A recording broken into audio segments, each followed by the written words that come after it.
¿Qué capítulo es? El 8, ¿no? Vale. Surfer, el podcast, capítulo 8. Ya sabéis que estamos disponibles en iVoox, Google Podcast, Spotify y YouTube.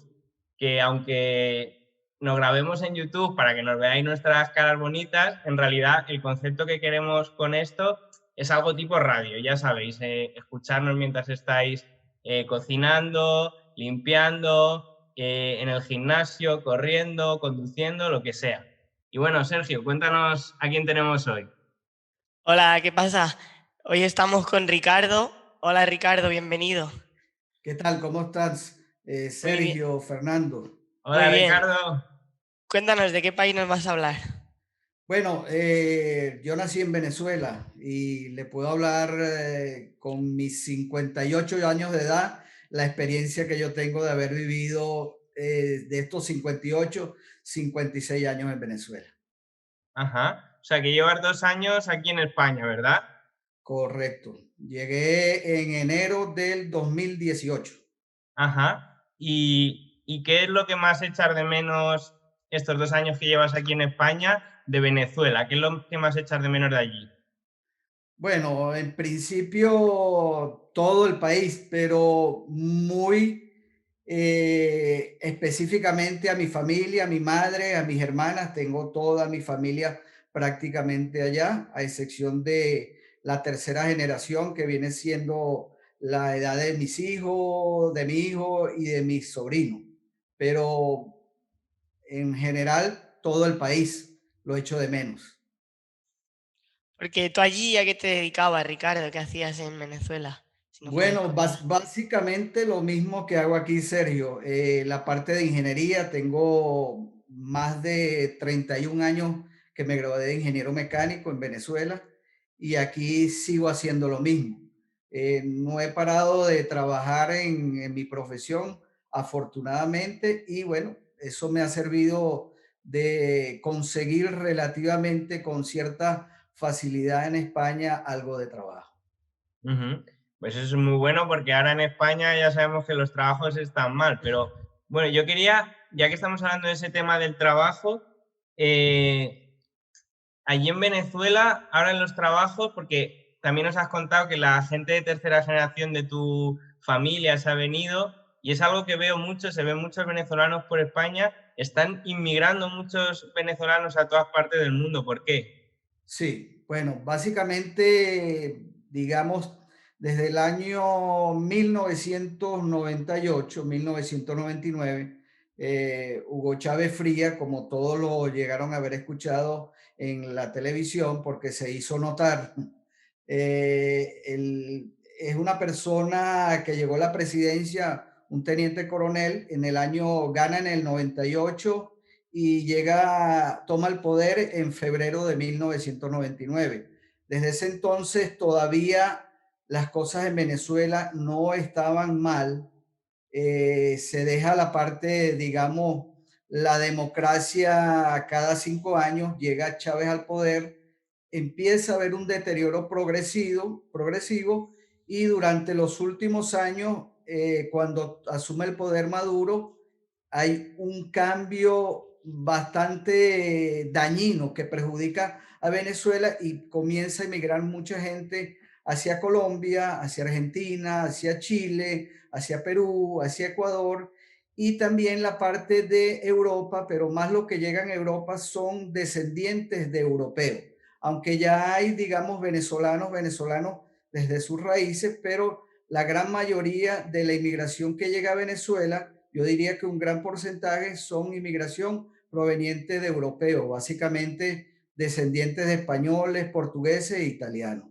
Y Ajá. ese es ¿Tú, más o menos, tú desciendes de europeos? sí, yo soy hijo de portugueses, los inmigrantes portugueses que llegaron más o menos en el año, mi abuelo llegó, la fecha me acuerdo porque la tengo por ahí en un papel anotada, 10 de agosto de 1945 a Venezuela. Llegó solo, sin familia, a trabajar, a labrarse un futuro allá y luego de 2, 3 años empezaron a llegar sus hijos, que Ajá. son nuestros padres. Claro, porque, bueno, luego incidiremos más en el tema político, Pero claro, antiguamente en Venezuela era una tierra que recibía mucha inmigración. ¿Por qué? ¿Había mucho trabajo? ¿Era un sitio atractivo? Sí, bueno, te cuento un poco, Fernando, Sergio, ese tema. En los años, básicamente de los 40 en adelante, yo diría desde los 40 hasta mediados de los 70, llegaron mucha inmigración proveniente de Italia, de España y Portugal. De hecho, las colonias más numerosas la ocupaba en primer lugar los españoles, luego le seguían de igual número los portugueses e italianos. Yo creo que en la época de los años 60, 70, podía haber alrededor cercanos a 1 millón, puede ser, o un poco menos de 1 millón de españoles en Venezuela, otros unos 500.000 portugueses y otros 500.000 italianos. Más o menos era una proporción así. Donde mayor cantidad de personas ocupaban de inmigración en esa época eran los españoles, provenientes básicamente de dos regiones principales. La primera, gallegos y canarios. Y luego había madrileños, pero en menor cantidad. Es verdad que la inmigración, yo diría que llegó allá con mayor número, tal vez los canarios, y seguidamente de los gallegos. No sé la proporción exacta, pero esos eran los números. Habían de otras regiones. Claro. Yo llegué a conocer sacerdotes en Venezuela que eran uno muy amigo de la familia, que era de Zaragoza.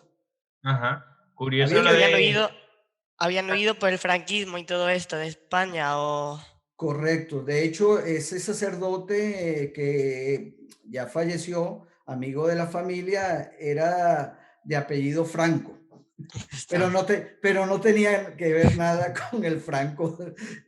El Franco, no quiero hablar de la política de España porque la Ya. desconozco, pero no tenía nada que ver con ese Franco. Con el Franco no cura. El Franco no cura.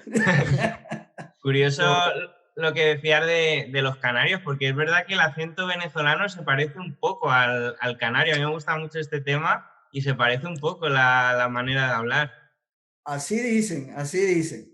De hecho, yo tengo muchos amigos míos, inclusive algunos que estudiaron conmigo, algunos que trabajaron conmigo en las consultoras en Venezuela, en las petroleras en Venezuela, que son canarios y sus padres, yo los escucho hablar, sí, hay cierto parecido, Sí, ¿verdad? sí. Y te quería decir, claro, todo el tema este de que nos has contado de inmigración pues, de distintos sitios de Europa, más los nativos de allí, toda esa mezcla ha hecho, y tiene mucha fama Venezuela por esto, que las mujeres de allí tengan la fama de ser las más guapas del mundo. ¿Es eso verdad o no? Yo lo puedo certificar. Sin lugar a duda, sin lugar a duda, la mezcla que hubo en Venezuela es una mezcla que solo se ve ahí y parte de Colombia también. De verdad que, vamos, todos tienen su encanto en Sudamérica, las mujeres, no puedo decir que unas más que otras, pero sí, hay una mezcla que se formó ahí básicamente en Venezuela y Colombia, mezclas de, digamos, de diferentes culturas, italianos, portugueses, españoles, con venezolanos, y surgieron unas mujeres muy guapas, de verdad que muy guapas. Pues voy a empezar a enviar billetes de avión a Venezuela entonces. Sí, Porque... sí. No en este momento porque no están fáciles las cosas, pero Venezuela es un lugar para visitar muy bonito, tiene lugares naturales preciosos que le puedo mencionar más adelante en la conversación, algunos lugares que si llegan a ir a Venezuela, inclusive a Fernando una vez le dije que íbamos a ir a Venezuela, Eso yo te le lo pido puedo, por favor, yo quiero ir allí. yo le puedo indicar dónde podemos ir. Y cerrando un poco el tema de las mujeres, también son conocidas por operarse mucho. ¿Hay más cultura allí de operaciones estéticas que aquí? Cuéntanos un poco sobre eso.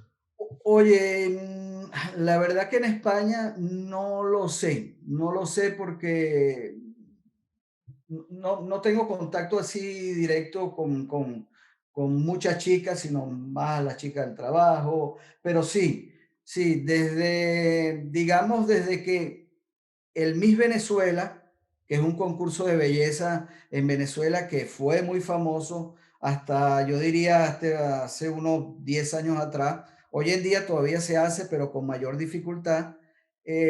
Sí habían chicas que se sometían a algunas operaciones, también habían chicas de naturales, pero habían chicas que sí, como decimos allá en Venezuela, tuneadas, un pequeño tuning. Un tuning ahí. Entonces, un tuning, exacto. Sí, sí hay alguna cultura de las chicas venezolanas, tienden mucho a estar arregladas, siempre son, allá le decimos coquetas, no sé si aquí se usa esa palabra, Sí, coquetas, muy arregladitas, muy limpiecitas, maquilladas. Tú las ves saliendo a veces de algunos barrios, digamos, de bajo nivel, y tú cuando ves la chica dices, wow, y esta chica está saliendo de aquí. Porque allí la palabra barrio implica, es distinta que en España, ¿no? Implica como un concepto más tipo como favela o algo así. Es correcto lo que estás diciendo, Fernando. Como las favelas en Brasil, los barrios en Venezuela no tienen la misma connotación que aquí en España. Un barrio aquí en España es un lugar donde vive la gente, normalmente tranquilo, no hay ningún tipo de problema. Allá no, allá un barrio puede, la connotación es distinta en cuanto a que es más peligroso. Son barrios donde vive mucha gente. No con eso quiero decir que toda la gente que vive en un barrio en Venezuela es peligrosa y es mala gente, no, hay de todo, pero sí tiene una connotación de, oye, voy a ir a un barrio, hay cierto peligro y tienes que tomar algunas precauciones. Ajá. y lo de que es peligroso por tema de que roban o por tema de que se mueve droga o Como qué dice, peligrosidad, de qué tipo. como dicen Sergio en las preguntas de los concursos que hace aquí en la televisión, todas las respuestas son correctas. Todas las anteriores. Te pueden robar, te pueden vender droga de todo Secuestro. tipo, te pueden secuestrar, te pueden inclusive matar, porque Ostras. hay muchas armas dentro de los barrios. Y desde que llegó, digamos, vamos a llamarlo por su nombre, la parte política, la dictadura que hoy en día vivimos en Venezuela, el gobierno que está actualmente en Venezuela, que inició con Hugo Chávez y hoy en día está Maduro, armó mucha gente en los barrios. ¿Por qué? Porque ellos tenían temor de que los sacaran del gobierno a la fuerza. Y entonces ellos en ese momento no contaban con las agrupaciones militares que hoy en tienen infiltradas dentro del mismo ejército de Venezuela. Entonces armaron muchos civiles y hoy en día esos civiles están llenos de armas. De hecho, han Ostras. tenido confrontación entre lo que es la policía, digamos así, formal en Venezuela contra eso, gente que está en los barrios armados. Claro, yo he visto, por ejemplo, el barrio de Petare o algo así, ¿no? Que es el más peligroso, puede ser. No solo es el más peligroso, Sergio, sino que es el barrio más grande de toda Latinoamérica. Ese Ostras. barrio ocupa toda una montaña, tú entras por un lado y si sales, sales por el otro lado.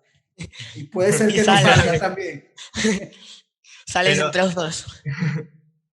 pero la inseguridad allí ha aumentado a raíz de la dictadura o ya eran peligrosos esos barrios antes. Eh, sí había cierto peligro antes que llegara Hugo Chávez Fría al poder. Sin embargo, no los niveles de inseguridad que se viven hoy en día, porque digamos, estos gobiernos que inició con Hugo Chávez, como lo mencioné, empezaron a mover mucha cantidad de droga y armas dentro de los propios barrios, generando negocios dentro de ese mundo o submundo. Y eso tornó mucho más peligroso los barrios en Venezuela, en toda Venezuela, no solamente el barrio que mencionó Sergio, que está ubicado en Petare, que es La Bombilla, se llama La Bombilla, que es el barrio más grande de Latinoamérica. Creo que inclusive es más grande que algunos barrios que hay en Brasil. Ujú.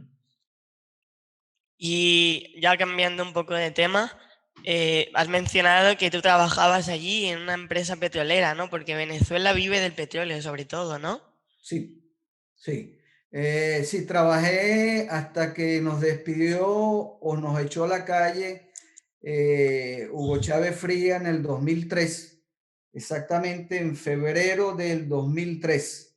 Nos echó a la calle, éramos 42.000 empleados en toda la petrolera, 42.000 Ostras, empleados directos, 42.000 empleados directos y nos echó a la calle alrededor de 20.000 empleados. La razón principal, bueno, fue que fue el primer grupo que se dio cuenta que la vía que estaba tomando Venezuela no era la correcta y esos 20.000 nos opusimos a muchas cosas de lo que se estaban haciendo en Venezuela en aquel entonces. De ahí despide un montón de personas. Dentro de ellos estoy yo despedido en aquel entonces. Y bueno, nada, la petrolera en ese entonces era la petrolera a nivel mundial reconocida, llegó a estar en una posición muy privilegiada alrededor de, yo diría que la segunda petrolera más importante del mundo. ¿Y por qué es importante Venezuela en el mundo del petróleo? Básicamente porque es la mayor reserva probada de crudo que hay en el mundo, pero por mucho, por mucho. Tiene mucho bitumen crudo debajo del subsuelo en las tierras venezolanas. Y hilando un poco con eso, y si quieres, Ricardo, ya nos metemos en el tema más político. ¿Cómo es posible que un país que tiene la reserva más grande de petróleo esté con tanta pobreza ahora mismo? Cuéntanos, si quieres, cómo ha llegado a eso, continuando la historia que nos estabas Sí. contando al principio, cómo llegaron al poder, a mí me interesa también saber el clima que había antes de Chávez, o sea, si la gente era como que pedía el cambio o fue más brusco. Cuéntanos. No, bueno, básicamente habían democracias que se alternaban, habían prácticamente dos facciones, dos partidos que tenían el poder. Unos eran los ADECOS, AD, que era un partido que todavía existe, y otro era COPEI. Entre esos dos partidos se alternaban, digamos, cada 5 años, que era el periodo presidencial en aquel entonces, se alternaban.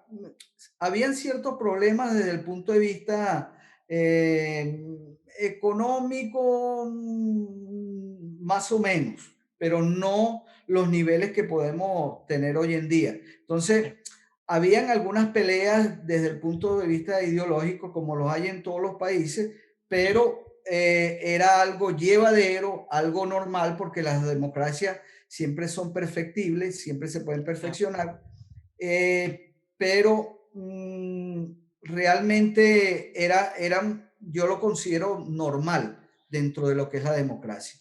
como aquí PP y PSOE sería, ¿no? Dos Sí, partidos que se van alternando y correcto, con diferencias ideológicas, sí, pero correcto, como ha sucedido en México. Sin embargo, yo creo, porque ya cuando yo estaba estudiando en la universidad, habían ciertos compañeros, nosotros teníamos dentro de la universidad grupos de compañeros que, digamos, dirigíamos lo que son los centros de estudiantes dentro de la propia universidad, que hacíamos actividades de mejoras para obtener algunos beneficios dentro de la misma universidad. Sin embargo, ya habían algunas tendencias que uno le hacía pensar que había un trasfondo que se estaba manejando dentro de toda la política venezolana que tendía a ir a lo que estamos viendo hoy en día. O sea, había algunos movimientos, digamos, llamémoslo escondidos o ocultos que hacían pensar que algo se estaba moviendo. Y de hecho, Hugo Chávez llega al poder después de haber hecho o dos intentos de golpe de Estado a lo que era Carlos Andrés en aquel entonces, que era un presidente de Acción Democrática. Pero ¿llega al poder democráticamente o con otro golpe de Estado?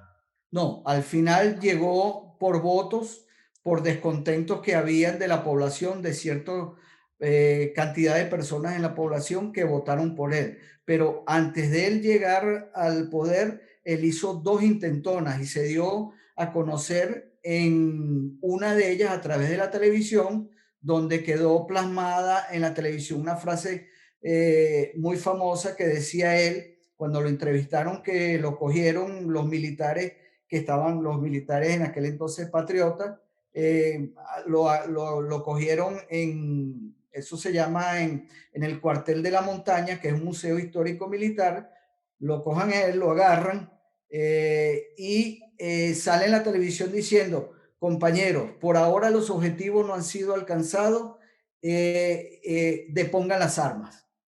Es un alzamiento que no tuvo el fin que ellos esperaban y entonces él manda de poner las armas porque ya había muchas muertes en ese momento. Entonces, son dos intentos fallidos, después hubo otro que lo intentan hacer sus compañeros, pero también fallan y al final él se da a conocer a través de ese mensaje, la población capta ese mensaje y luego él empieza a meterse en la política. Él estaba preso en un cuartel militar que se llama el cuartel, él estuvo en el cuartel San Carlos y estuvo en otro cuartel que ya no recuerdo si era en su ciudad natal o en su estado natal, Barinas, y luego pasa al cuartel San Carlos. Está en ese momento Rafael Caldera, lo indulta, ¿ok? Sale de la cárcel y empieza a hacer política. Y de ahí inicia toda la parte política de Hugo Chávez. Pero los intentos de golpe de Estado, ¿qué hizo? ¿Tenía soldados que le apoyaban y todo esto? ¿Él era soldado también o él Ya en cómo consiguió los primeros apoyos? Sí, ya por ahí dicen, eso no lo puedo asegurar, pero dicen que Hugo Chávez Fría fue colocado dentro de lo que es la Academia Militar, específicamente la Academia Militar dependiente del Ejército. Allá en Venezuela se divide básicamente en cuatro fuerzas, lo que aquí conocemos como el Ejército. Allá está el Ejército, que es la parte de la tierra, la Armada, que es la Marina Militar, está la Aviación Militar y está la Guardia Nacional, que la Guardia Nacional creo que vendría siendo el equivalente aquí en España de la Guardia Civil. Ajá. Básicamente. Entonces, él entró a la Academia Militar siendo un cadete. Dicen que ya fue colocado a Hugo Chávez con la intención de ir vendiendo la ideología dentro de la propia Academia Militar. Luego él se gradúa, pasa un tiempo, ya viene siendo capitán, creo que en el momento donde da el golpe, ya creo que era capitán o teniente coronel, no estoy muy claro en el rango que tenía en ese entonces, ya Bueno, un había alto cargo. salido, sí, ya tenía un cargo considerable dentro de lo que era el ejército. Entonces, Ricardo, nos estabas comentando que Chávez intentó varias veces llegar al poder por medio de la fuerza, finalmente llegó democráticamente. Eso quiere decir que tenía seguidores y bastantes, porque si ganó las elecciones, ¿esos seguidores han ido aumentando con el tiempo o han disminuido? También me gustaría que nos comentases qué tipo de gente es, si gente más humilde, gente más normal, de clase media o más los ricos. Cuéntanos. Vale. Sí, no, realmente Chávez no llega al poder con un amplio margen de votos. En aquel entonces la diferencia de votos no fue muy grande. Sin embargo, esas elecciones sí podemos decir los venezolanos que la ganó en su momento Hugo Chávez, estaba otro, o el contrincante o el adversario en aquel entonces de Hugo Chávez, era el exgobernador de un estado en Venezuela que se llama Estado Carabobo. La diferencia, creo que fueron alrededor de 1 millón y algo de votos, más o menos. Hugo Chávez sacó alrededor de 4 millones y tanto y el otro sacó 3 millones y tanto. Gana legalmente esas elecciones Hugo Chávez Fría en 1998 y asume el poder, como decía, en 1999, en el 2 de febrero del 99. Básicamente, ¿quién apoyaba a Chávez en ese momento? Había de todos los estratos sociales. Habían estratos sociales bajos, habían estratos sociales clase media. En aquel entonces había clase media que creyó en lo que decía, lo que vendía políticamente Chávez para aquel entonces y votaron por ello. De hecho, te puedo contar que yo vengo de una familia donde somos 5 hermanos, yo tengo 4 hermanas y yo soy el único varón en esa familia. De 5 hermanos, votaron 3 por Hugo Chávez y los que no votamos por Hugo Chávez fueron mi hermana menor y yo, para que tú veas más o menos la proporción. Dentro de una misma familia, con el mismo estrato, había gente de un lado y del otro, pero Chávez, la política que él vendía inicialmente, ¿era el comunismo o algo más No, suave y luego se fue cambiando? Cuéntanos. tal cual como lo estás mencionando ahorita, Fernando, él vendió algo más tendiendo a una socialdemocracia, aunque fue poco a poco fue cambiando a lo largo del tiempo y tenemos el desastre que hoy en día está gobernando a Venezuela. Realmente él cuando inició era, digamos, defender la clase obrera, defender la clase trabajadora, como todos los políticos en el mundo lo hacen. Claro. Y en el tiempo van cambiando un poco las estrategias. ¿Y dónde se notó cuando se empezó a ver que no todo era tan bonito, que no iba haciendo todo lo que prometía o todo esto? ¿Dónde se empezó a notar? ¿Había menos trabajo cuando despidía a la gente o en qué ámbito se hizo Sí, palpable? bueno, básicamente se empieza a notar diferencia alrededor del año, yo diría que 2000, 2001, empiezan a haber cambios un poco, digamos, radicales en el momento que uno ve, bueno, lo que estabas predicando en tus campañas políticas al inicio y lo que estás haciendo ahorita difiere. Por poner un ejemplo, él hablaba en aquel entonces, habían, si mal no recuerdo, unos 20 ministerios o un poco menos de ministerios en Venezuela y empezó a crear ministerios y ministerios de esto y dividiendo ministerios simplemente para meter la gente con la que él o la gente que había apoyado para que él llegara donde había llegado y luego pagar esos favores, empezaron a colocar gente de su ideología para penetrar todos los sistemas y ahí empezó la destrucción de las instituciones en Venezuela, que eso forma parte de lo que es el comunismo. Empiezan a permear o meterse dentro de instituciones para ir destruyéndolo y agarrar el poder total con la ideología que ellos tienen en mente. Y claro, Hugo Chávez llega ganando esas elecciones y luego, en teoría, su periodo duraría 5 años, como nos decías al principio. Después de los 5 años respecto a las primeras elecciones, ¿volvió a ganar o tú ya crees que esas elecciones fueron quizá manipuladas o algo así? No, ya la primera, bueno, son teorías, pero yo sí puedo, yo llego a pensar y creo que es correcto que la única elección que ganó Hugo Chávez Fría en todas las que hizo fue la primera. Las demás fueron amañadas o fraudulentas, como quieran llamarlo. Pucherazo. ¿Cuál sería el término, Sergio, que no? Pucherazo, decimos Pucha, en España. vale, En España. eso.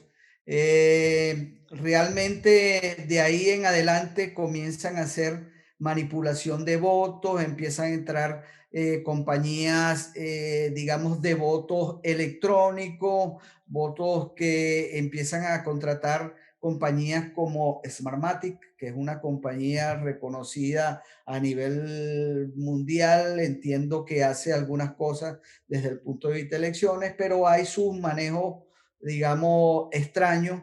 De hecho, hay muchos opositores en aquel momento que fueron, digamos, adversarios en elecciones contra Hugo Chávez Frías y parece ser que se ganaron las elecciones. Sin embargo, ya en aquel entonces Hugo Chávez Frías tenía, digamos, un brazo militar, un brazo dentro del ejército que lo apoyaba y no llegó a cristalizarse o materializarse el haber ganado otro candidato en Venezuela. De ahí para adelante comienza a haber un deterioro sistemático y progresivo dentro de lo que es la política electoral en Venezuela, y hoy en día yo creo o pienso que alrededor del 95 o 95% de los venezolanos no creen en los votos que se están colocando en cada elección en Venezuela.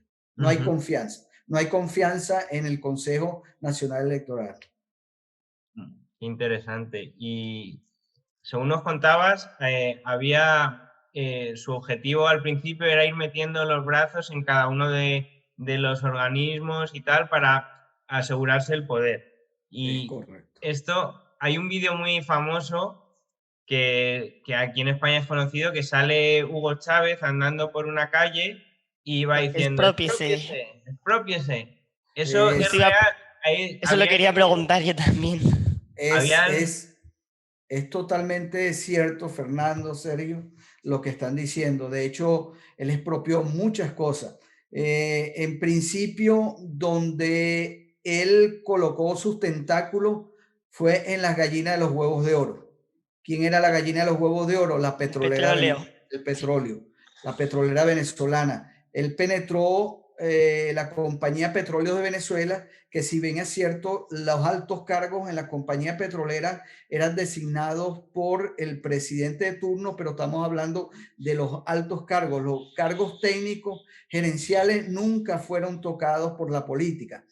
En la petrolera, desde que yo tengo conocimiento, entré en ese momento y más antiguamente o antes que yo entrara a la petrolera, nunca se hablaba de política dentro de las compañías petroleras. Cada quien hacía su trabajo técnico, gerencial, y no había ninguna discusión de tipo político. De tipo político lo hablabas afuera de la compañía. Sin embargo, él ya en los años 2000, 2001 comienza a cambiar presidente o directivos de Petróleos de Venezuela y empieza a nombrar gente que no tiene la menor idea de lo que es petróleo, como inclusive hasta militares. En principio comenzó a colocar gente del petróleo o gente que conocía el petróleo, pero estaba con su ideología, y luego a posteriori comienza a cambiar cargos por gente de militares colocados adrede dentro de la Ostras. petrolera. Y ahí empezó, digamos, una destrucción sistemática de lo que era Petróleos de Venezuela a lo que tenemos hoy en día, que la producción de barriles diarios está, digamos, a unos niveles despreciables para colocarlo en el mercado. Muy poco se produce hoy en día en petróleo. Inclusive se ha tenido que comprar, escuchen lo que voy a decir, se ha tenido que comprar gasolina y diésel a otros países, siendo Ostras. la mayor reserva de petróleo del mundo. Eso uno Ostras. lo cuenta afuera y la gente no lo entiende. O sea que se notó un montón eso, que pusieron a dedo a gente que no tenía ni idea y entonces pues al final obviamente no va a funcionar si no tienen los conocimientos. Es correcto. y Y el por eso, tema, iba a preguntar si por eso es más, o sea, ahora mismo los más famosos en el tema de petróleo es Arabia, ¿no? Los países árabes y todo esto. Sí, ¿Eso es sí. porque ellos lo han gestionado mejor o porque si realmente tienen menos petróleo, pero en cambio tienen como más fama y eso es porque la han sabido gestionar mejor o porque... Sí, sí. Básicamente, como toda empresa, tú puedes tener una gran empresa en estructura, pero si tú tienes la gerencia, la que da los lineamientos y la que ejecuta esa gerencia no tiene conocimiento, tú puedes tener una gran estructura. Cuando hablo de gran estructura son instalaciones. De hecho, Venezuela tiene unas refinerías que son una de las refinerías más grandes del mundo, pero hoy en día son, como dicen aquí en España, son unos cacharros, porque no la han sabido gerenciar, no la han sabido dar mantenimiento, no la han sabido gestionar y hay gente que desconoce ya el proceso de lo que está ahí adentro. Realmente se montaron, entraron dentro de la petrolera para tratar de controlar, pero una petrolera no es tan sencillo como las personas piensan. Tiene que haber un conocimiento detrás y una gestión de gerencia para que eso funcione realmente. Claro, al final metían a gente con intenciones políticas más que de hacer el verdadero negocio del petróleo y ganar dinero y gestionarlo bien. Y te quería preguntar, ya hilando con esto que nos has dicho de que tuvieron que comprar últimamente petróleo y gasolina. Allí la gasolina he escuchado que es muy barata, ¿es cierto? Sí, sí, es extremadamente barata. Yo, estando en la petrolera, realmente siempre pensé que habría que hacer ajustes, ajustes por lo menos que la diferencia del costo de producción fuera al usuario final, por lo menos un margen y que diera un pequeño margen. La gasolina era regalada, prácticamente regalada. En los últimos años, antes de yo venirme a España, yo pagaba con un billete y prácticamente la persona ya se acostumbra mucho a que hay un operario que le surte gasolina al coche y a veces ni te querían cobrar el costo de la gasolina porque era insignificante. Entonces, Ostras, no tenía razón de ser tener un costo tan bajo. Uno tiene que entender que siempre en producción hay unos costos mínimos que hay que pagar y tiene que generar un margen. Los costos que se pagaban en aquel entonces y hoy en día ya ha cambiado un poco, pero lo que se pagaba en aquel entonces no daba para cubrir los costos de operación. ostras. Y en cambio, la gasolina tan barata, pero yo he oído como que se devaluó tanto la moneda que a lo mejor el sueldo medio no te daba para comprar un paquete de papel higiénico, unos filetes o cosas así. Que a lo mejor era más barato el propio papel de los billetes que el papel de baño, por ejemplo, que cosas así. ¿Esto es real? Sí, lo que está diciendo es cierto, Sergio. Lo voy a poner de otra forma. Sí, El costo de imprimir el billete en papel moneda, que eso tiene un valor, el costo que representa ese billete en su número, vamos a suponer 100 bolívares, sí. y a lo mejor el papel impreso en ese billete cuesta 150. O sea, no hay razón de ser. La moneda venezolana está totalmente devaluada.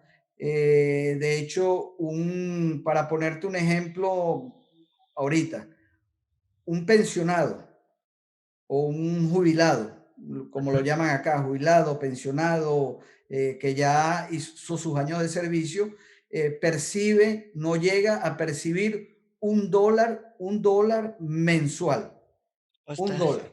¿Y con eso puede vivir? O No, tiene que recurrir de no. ahorros? O la gente cómo hace? Porque entiendo que si se está devaluando tanto la moneda, yo lo que intentaría hacer es rápidamente cambiarla a otra moneda. ¿Eso se puede hacer? ¿Cambiar Sí, a euros o a dólares? no, no hay libre cambio, ni tampoco la gente tiene el poder, no le ingresa como para hacer cambio de moneda. Un pensionado, lo que estaba mencionando, con menos de un dólar no puede comprar ni siquiera una docena de huevos. Entonces, para que veas la relación. Entonces, ¿en qué se basa todo este gobierno? en dádivas a la población, con bolsas de comida y esto para mantenerlos más o menos del lado de ellos, pero eso ya no está funcionando y eso es malo y es dañino para una población que se acostumbre a ese estilo de vida. O sea, No la es por... población vive como de limosna que le da el gobierno de comida y eso. Sobreviven a Sí, base de eso. algunas personas viven de eso, otras personas sí, es verdad, todavía funcionan medianamente algunos negocios y pudieran generar alguna cantidad de moneda extranjera. Y hay algunas transnacionales, pocas, pero todavía quedan algunas transnacionales, compañías transnacionales que manejan cierta cantidad de moneda extranjera como dólar. Claro, Básicamente, pero si te jubilas o tienes ahorros o estás vendido ya. nada, No te puedes jubilar, es imposible jubilarse. nada, es imposible, no te da para vivir. Tienes que tener hijos trabajando en otros lados, muchas familias están viviendo de lo que medianamente le llega de gente que está trabajando fuera, le llega y con eso Claro, puede medianamente comer. claro, Ujú. por eso entonces lo que hemos dicho antes, que ahora han venido tantos venezolanos también a Europa de Sí. vuelta. Sí, sí. Sí, en el año que le estaba mencionando, cuando llegó mi abuelo, de los años 40 en adelante, la cosa era al revés. Claro, Venezuela, inclusive mis padres le enviaban a sus familiares en Portugal comida, le enviaban dinero y lo mismo sucedía en España. Españoles que estaban allá a españoles, a sus familiares que estaban acá. Hoy en día es al revés. se dio la vuelta a la tortilla. Es correcto, es correcto. El ciclo llegó al revés. Pues qué pena. Y volviendo al tema de la historia política y tal que ha causado todo esto, una vez se muere Chávez, entra Maduro y ahí mejora la cosa, empeora, se sigue igual. Cuéntanos. No, básicamente, bien o mal, Chávez era un tío que no era bruto. Tenía malas intenciones ya concebidas desde atrás. Inclusive creo que llegaron a concertar con los Castros, los cubanos. Ajá. En aquel entonces todavía estaba vivo Fidel Castro y su hermano que sigue vivo, Raúl Castro. Ya habían ciertas negociaciones, ciertas conversaciones para poder dominar parte de lo que querían los Castro con Venezuela, porque Fidel Castro ya tenía los ojos puestos en Venezuela. Eh, Inclusive intentó invadir a Venezuela en los años 1960 y tanto por las costas de Machurucuto, que es una costa, parte de la costa venezolana en el estado Miranda. Sin embargo, en ese momento de verdad el ejército era el ejército de Venezuela, cosa que me da mucha pena decirlo, pero no es el mismo ejército que tenemos hoy en día. Aquel ejército de aquel entonces fue capaz de repeler a la fuerza invasora cubana y los echaron afuera de Venezuela. Ya había todo un movimiento para coger, digamos, lo que son los recursos naturales de Venezuela. De hecho, yo pienso que todavía el chavismo o el madurismo, como queramos llamarlo, chavismo, madurismo o castrocomunismo en Venezuela, se mantiene porque hay fuerzas como Rusia, China e Irán que tienen cierta necesidad de los recursos naturales que tiene Venezuela, como oro, coltán, todos esos minerales, parte del petróleo, que Venezuela es muy rico en esa parte, en el subsuelo. Es increíble.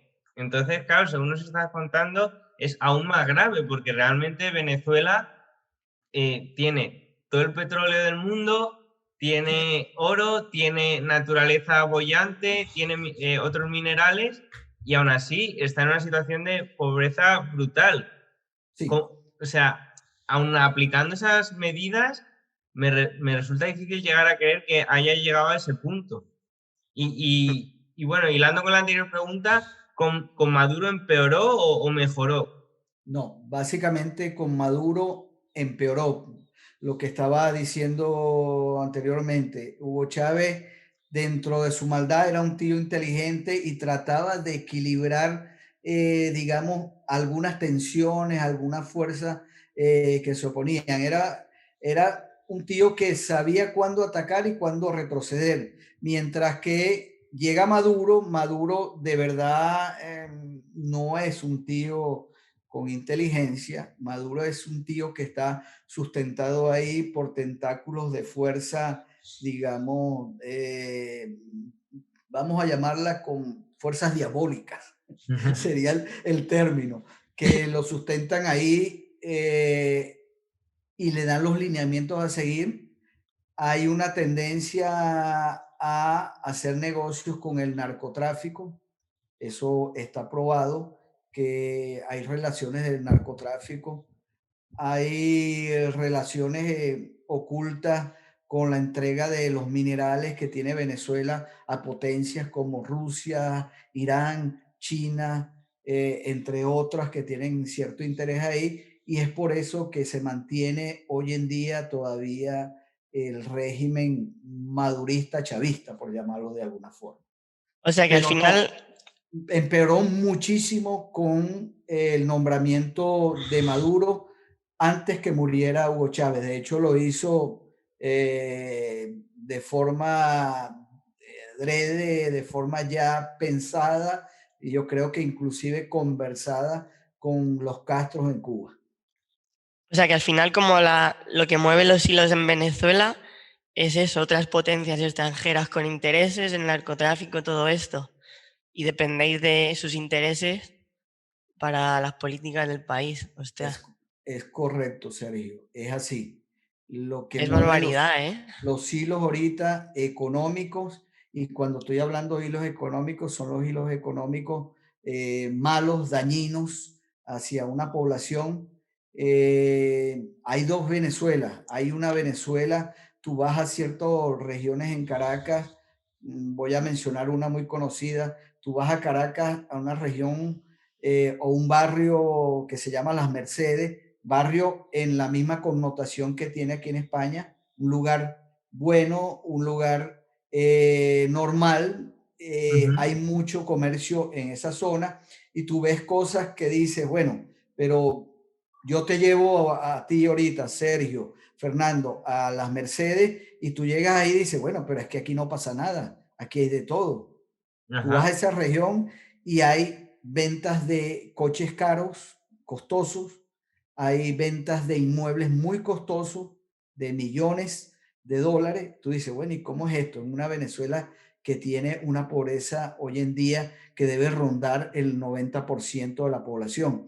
Sí, hay una población que puede estar rondando entre el 5 al 10% que tiene los hilos de ese poder que estabas mencionando, que maneja todas las fortunas malavidas en Venezuela, producto del narcotráfico y negociaciones con estas potencias extranjeras, y todo va a lavar a esa región, moviendo una cantidad, una economía que nadie la puede entender, sino el que vive ahí y ha vivido durante tanto tiempo en Venezuela. O sea que, por así decirlo, hay pobreza en todo el país y una zona concreta, las Mercedes, donde se concentra toda la riqueza y se lava el dinero del narcotráfico, etcétera, ¿no?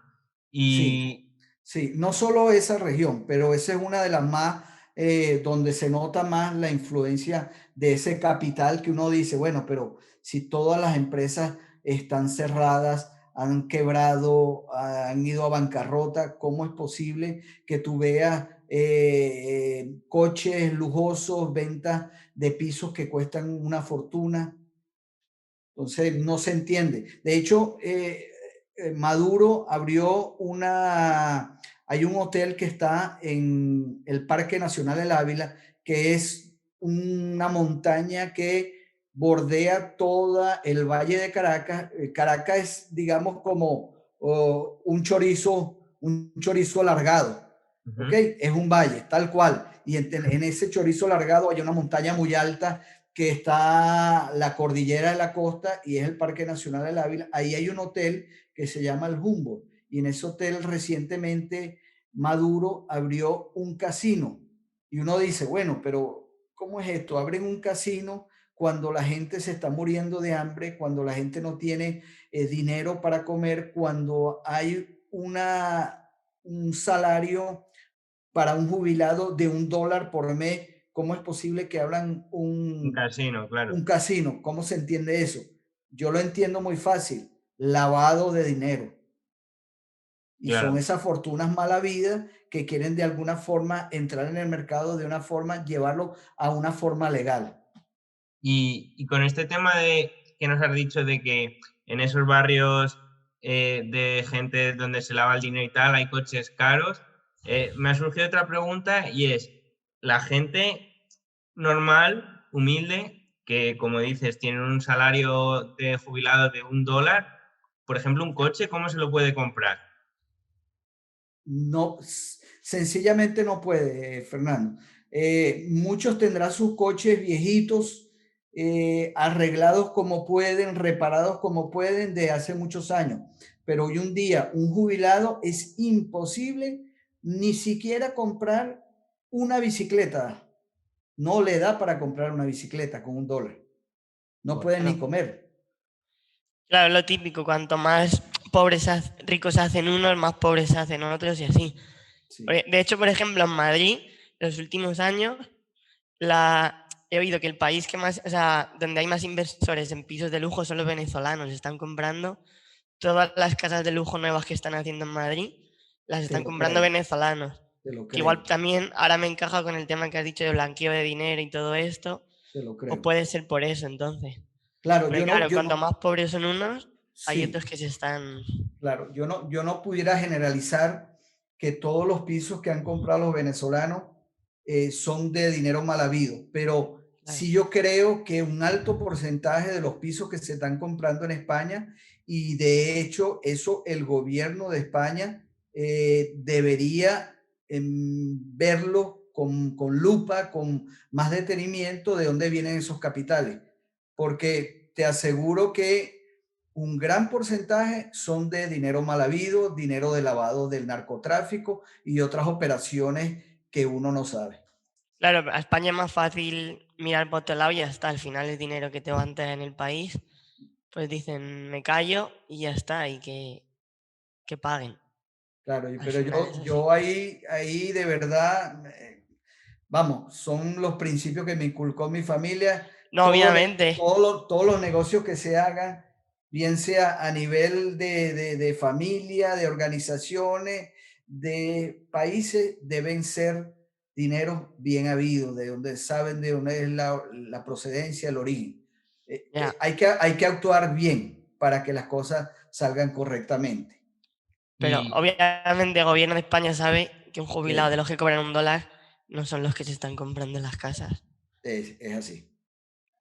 y Pero Ricardo, yo te quería preguntar, claro, todo este tema político, últimamente el año pasado, bueno, o hace dos ya, antes del coronavirus y eso, hubo todo este movimiento de Guaidó que parecía que se iba a llegar a algo. ¿Cómo crees que se podría solucionar esto? ¿Cuándo crees que va a acabar? Pregunta difícil, Fernando, bien difícil. Es una pregunta que nos hemos estado haciendo los venezolanos durante 21 años que ya lleva esta tortura, porque realmente es una tortura lo que ha vivido el pueblo de Venezuela. Y como tantas otras dictaduras que han habido en el mundo en su momento, no es fácil, no es fácil. Si bien es cierto que Guaidó ha tratado de hacer lo mejor que ha podido. No es fácil luchar con un grupo de personas que tienen tanto poder económico de toda índole. Sabemos que la gran mayoría de las formas de donde vienen esos capitales no son lícitos, y adicionalmente han sabido penetrar las Fuerzas Armadas y otros grupos armados, que ellos le llaman grupo de choque, como quieran, pero son grupos armados y que no estoy hablando de armas cortas, armas, no, estamos hablando de armas de guerra que se Ujú. han llegado a usar contra venezolanos en manifestaciones. Entonces, no es sencillo. Tengo conocidos que llegué a conversar con ellos y fueron asesinados por este gobierno. Ostras. O sea, Asesinados. allí no hay libertad de expresión, ¿no? En el sentido, tú no puedes hablar mal del gobierno No, y que te oigan, ¿no? te empiezan a perseguir, te empiezan a perseguir. Tengo historias muy directas, pero no quiero entrar en ese detalle. Directas que me tocaron, eh, que llegaron a coger parte de mi familia, amigos de mi familia. Conocí personas que, como estaba mencionando, fueron asesinadas vilmente por este gobierno, inclusive un ex compañero de trabajo mío en la petrolera fue asesinado por la espalda por un guardia nacional Ostras. con una escopeta, lo mataron. Eh, Pudiéramos pasar aquí horas y horas hablando de esos casos. Sin embargo, quiero seguir Ok. Sí, sí. adelante. Bueno, te quería preguntar, como dijiste también que hay sobre todo eso, gente muy pobre ganando $1 y eso, ¿cómo consiguen dinero para venir a España? Porque imagino que un billete no será barato. ¿Se lo presta a la familia o están ahorrando mucho tiempo para poder venir a España o a otros países, los emigrantes en general? Sí, bueno, básicamente hay, digamos, dos tipos de migración que está saliendo actualmente de Venezuela. Una que algunos tenían algunos ahorros, algunos tenían o tienen familias fuera de Venezuela, como en Italia, Portugal, España, y esos familiares en la comunidad europea, en cualquier región donde se encuentren, han ayudado a esas personas. Hay otra clase de migración que se va literalmente caminando, cruza la frontera de Colombia a través del puente Simón Bolívar, va hacia, se puede quedar en Colombia, va a Ecuador algunos, Perú, Bolivia en algunos casos, Argentina, Chile, toda la parte, digamos, de esos países que está rodeando la cordillera andina. Eh, Primero, son, digamos, un poco más económicos. Hay algunos, como le estoy diciendo, que se van usando, no sé cómo le dicen aquí, Autostop. el, el auto, Autostop. el autostop, literalmente lo que le estoy diciendo, se van con muy poco dinero en el Ostras. bolsillo, una mochila, e inclusive pasan hambre y caminan a través de la frontera para llegar a un destino final donde supuestamente o teóricamente pudieran conseguir cierto trabajo. Ese es un tipo de migración que es distinta un poquito a los que vienen a Europa, que es Claro. un poco más costoso, más lejano llegar acá que pasar a Colombia. Y esos países les dejan pasar la frontera sin problema, Colombia, Chile. Tienen Eh, tratados con Venezuela para que puedan... sí, bueno, realmente la gente ya sabe lo que está pasando en Venezuela y muchos de esos países le han brindado apoyo a venezolanos. Ha habido también sus discusiones al respecto porque, vamos, si bien es cierto, pasan venezolanos que son de buena familia, honrados, que van a trabajar, también pueden pasar algunos malhechores, algunas personas que no tienen buenas intenciones y en algunos países pudieran haber causado ciertos problemas. No es la mayoría, realmente no es la mayoría. El pueblo venezolano, aun siendo de extractos muy humildes, es gente muy trabajadora, que se despierta muy temprano a ir a sus trabajos, siempre ha sido así, y ha labrado, ha hecho, digamos, el día a día, su trabajo normal y son gente honrada. Como en todos lados, siempre hay gente buena y gente mala. Eh, Claro. y eso es lo que pasa actualmente. Yo te quería hacer una pregunta, Ricardo, y si quieres ya para cerrar el tema político, y es que aquí en España, sobre todo los detractores del gobierno, muchas veces para criticar al gobierno actual, dicen que las políticas que están siguiendo son muy parecidas a las de Venezuela. ¿Tú crees que eso es cierto? Y también si crees que pudiéramos llegar aquí en España a una situación como la de allí, o por el contrario, no se parece. Cuéntanos. Bueno, yo no creo que España, y eso lo deseo de verdad de corazón, que España llegue a sufrir lo que ha estado sufriendo 21 años Venezuela. Primero, las condiciones fueron distintas. Si bien es cierto que Hugo Chávez llega a través del voto, hubo dos intentonas de golpe de Estado en Venezuela que fueron fallidos, pero finalmente Hugo Chávez se hace del poder. El tema en España es, digamos, hay cierta política a veces antagónica, como tenemos hoy en día en el poder. Sin embargo, son gente que viene de la política, no viene de un estamento militar como fue Hugo Chávez Fría. Pienso que también un buen control que tiene España o sobre las políticas de España son las directrices que da la Comunidad Europea, que eso ayuda mucho a mantener, digamos, un ambiente más o menos estable en los países que conforman la Comunidad Europea. No es lo que pasa en América. Se ha intentado de hacer algunas organizaciones similares a la Comunidad Europea, pero no ha llegado a bien porque hay demasiados intereses detrás de todo eso y las políticas de los países son tan distintas que no se ha logrado un acuerdo que sería bueno porque eso ayuda a mantener un control. De verdad lo deseo y lo manifiesto a través de su podcast, que España nunca, ningún país, inclusive Portugal, que son los orígenes de mis padres, de mis ancestros, que nunca lleguen a pasar lo que ha pasado en Venezuela. Sería muy terrible. Sin embargo, con los controles que hay hoy en día de la Comunidad Europea, es difícil, no imposible. No digo que sea imposible porque nosotros decíamos algunas cosas similares cuando hablamos los venezolanos, cuando apenas se estaba hablando de Hugo Chávez. No vale, yo no creo que vayamos a llegar a lo mismo que Cuba. Cuba es una isla, no vale. Y mira dónde llegamos. Llegamos a estar inclusive creo que peor que la isla de Cuba hoy en día. Bueno, pues como bien dices, esperemos que eso no llegue a pasar en nuestro país y que vosotros podáis algún día volver a la situación anterior, a mejorar toda la situación del pueblo venezolano y salir de esta. Sí. Y para cambiar de tema y hablar de cosas un poco más alegres, Venezuela también es bastante turístico en el sentido destino de playa, también he oído que tiene jungla, cataratas, todo esto, ¿no? ¿Nos puedes hablar un poco de esta parte de Venezuela?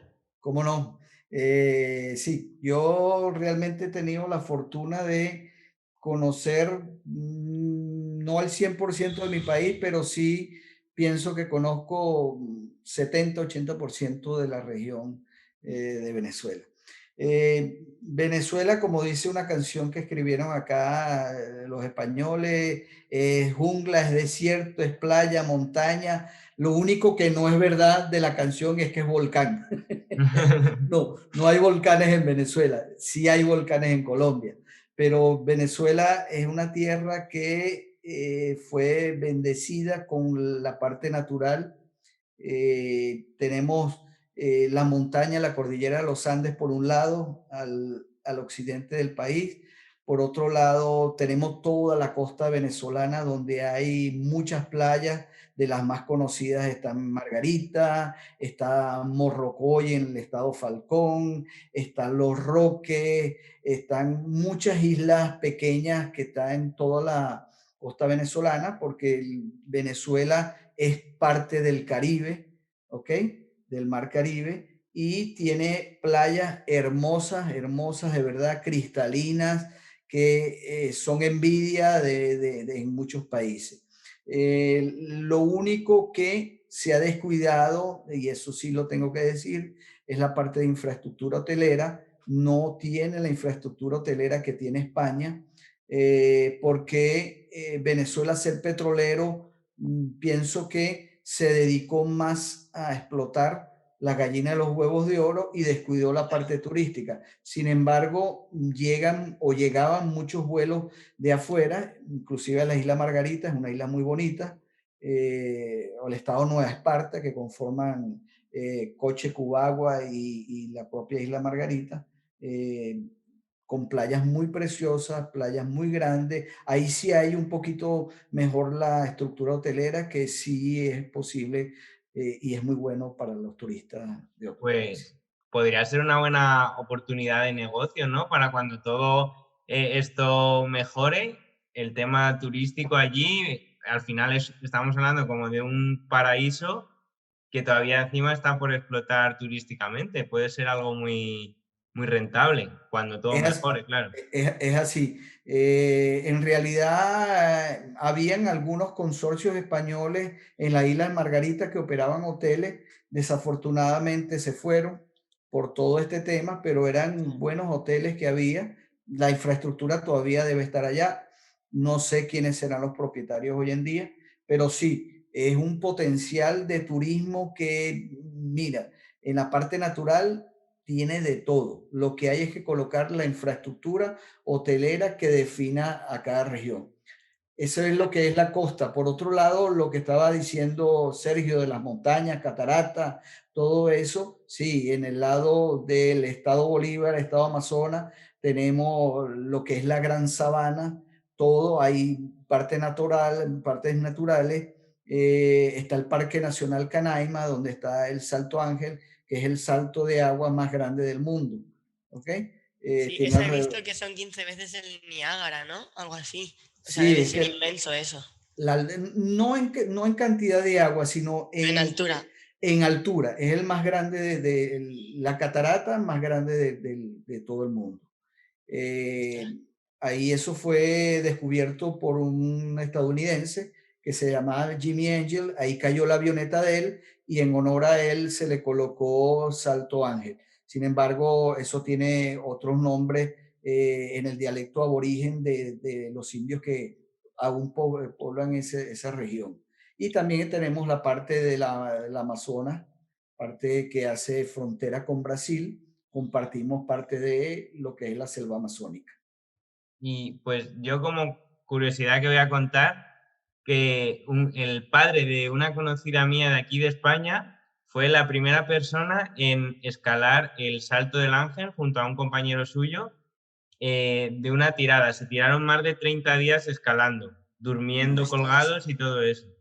Sí, Sí. sí, te lo creo porque no es fácil. No es fácil llegar ahí. Hay que llegar a algunos campamentos de algunos indígenas que hay cercanos. Después hay que caminar bastante a través de la jungla, la selva. Ahí la humedad es muy alta, la humedad relativa en esa zona es muy alta y llegar hasta lo que es la base del Salto Ángel es bastante difícil. Y habrá también un montón de animales de estos anacondas y cosas así, ¿no?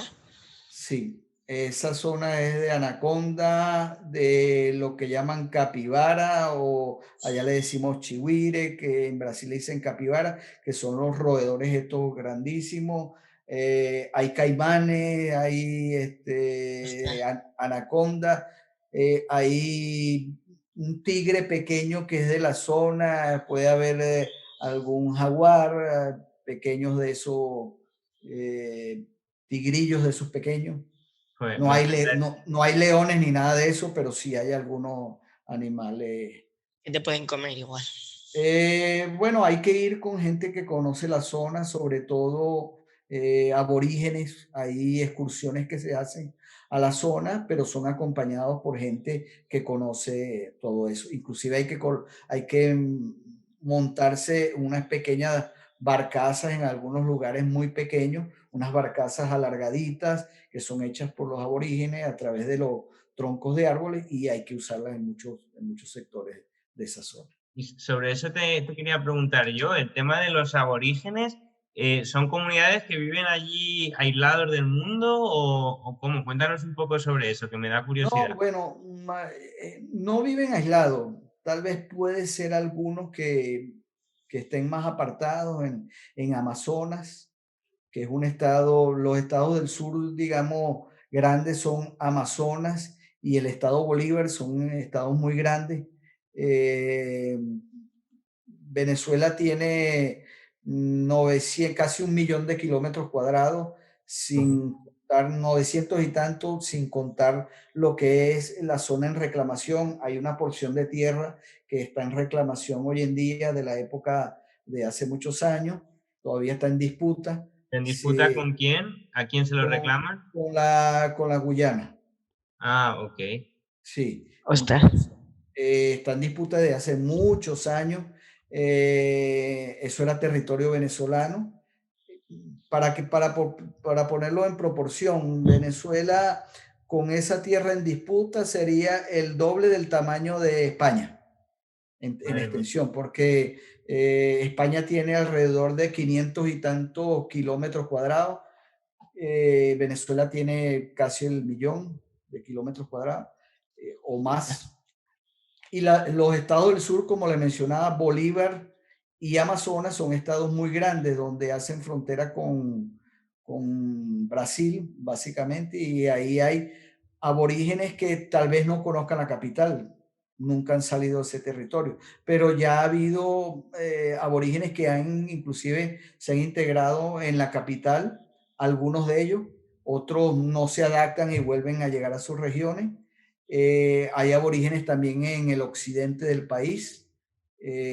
Hay varias, por decirlo así, etnias de distintos nombres y cada región tiene su porcentaje. Aunque los aborígenes en Venezuela están hoy en día alrededor, yo diría que del 2% de la población de la población en Venezuela total.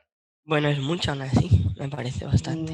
Sí, bueno, de Sudamérica, el que tiene más aborígenes hoy en día es Bolivia, que Ajá. tiene alrededor, puede tener entre 40 y 60% de su población es de origen aborigen. Claro, allí Ostras. luego en Venezuela se ha ido mezclando todo mucho, ¿no? Sí, sí, Y hablando de mezcla, también es muy conocida aquí y se está poniendo muy de moda la comida venezolana, las arepas, los tequeños. Y quiero que nos hables un poco de eso, de la comida de allí, que pues eso, tiene como sí. mezcla de muchos países, más lo que cogieron de allí original. Cuéntanos. Sí, bueno, lo que dice, el plato más conocido por esta o difundido a través de la migración que se ha hecho en Venezuela son las famosas arepas. Las arepas son una mezcla de agua, sal y maíz precocida, donde se le da una forma y se cocina y se le coloca un relleno del tipo que quieras. Puede ser jamón, jamón y queso, puede ser carne de cualquier tipo, pescado, vamos, y es una comida bien saludable porque libre de gluten, es más saludable que el pan. Por otro Ostras. lado, hay platos como el pabellón criollo, que es una carne, digamos, en filamento, nosotros le llamamos mechada allá, las Sí, carne tajadas, mechada. carne mechada, las tajadas que son el plátano, lo que se llama aquí plátano macho, se corta en tajada y se fríe con el arroz y las alubias negras, allá le decimos caraotas negras, eso es lo que conforma el plato típico venezolano que le llamamos el pabellón criollo.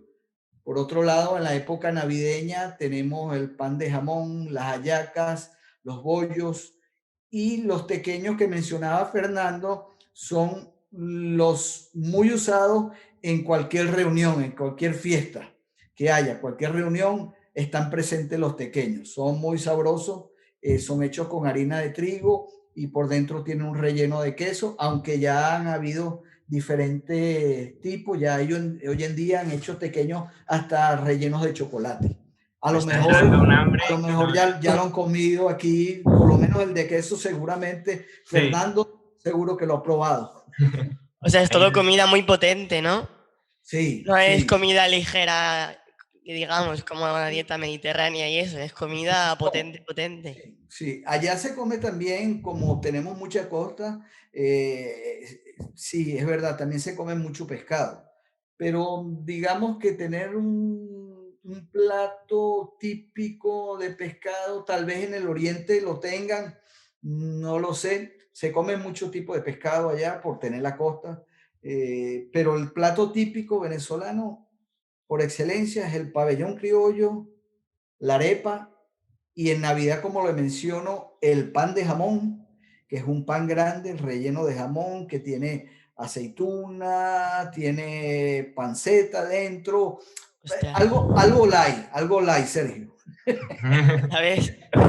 Y entonces, yo creo que ya para cerrar el podcast, porque yo creo que a todos los que lo estén oyendo le habrán dado unas ganas terribles de ir a Venezuela, sobre todo a la Venezuela de la buena época. Entonces, Ricardo, cuéntanos para cerrar, si alguien quiere viajar a Venezuela ahora mismo, ¿qué tendría que hacer? ¿Es difícil ahora hacer turismo allí? ¿No lo recomiendas? Quizás sea mejor esperarse a que por suerte se acabe lo que está pasando ahí. Cuéntanos. Sí, realmente me gustaría decir que sí, que fueran a visitarlo y tiene muchas cosas bonitas que mostrar, pero sin embargo, en este momento, aparte de la pandemia, apartando la pandemia, que también lo haya ya en Venezuela, es peligroso hoy en día con el gobierno que tenemos, ha descuidado, digamos, lo que es la seguridad en todos los sectores de Venezuela. No es fácil y no lo recomiendo a menos que tenga un familiar directo allá o alguna persona que los guíe en las zonas que van a visitar. Y sin embargo, hay que tener mucho cuidado, ser muy precavido porque hay gente que tiene mala intención y lejos de dar una buena imagen, podríamos dar una imagen que no es la correcta, no es la imagen que el venezolano correcto, humilde, quiere dar de Venezuela. Venezuela se ha deteriorado mucho en estos 21 años de dictadura, porque es una dictadura lo que tenemos en Venezuela. No hay una democracia, aunque quieran venderlo como democracia, no es una democracia. Eh, entonces, no es fácil y no es seguro viajar en este momento. Vale, pues nada, Ricardo, agradecerte que hayas querido participar y que nos hayas compartido todo este conocimiento de tu país, de vuestros lugares, vuestra comida, la cultura, la política, todo. Agradecértelo de verdad y espero que a la gente le guste tanto como nos ha gustado a nosotros grabarlo. Así que muchas gracias. Estamos a la orden para cualquier otra entrevista y me pongo a la orden simplemente para hablar de cualquier tema. Muchas gracias, Ricardo. Ha sido genial. Perfecto.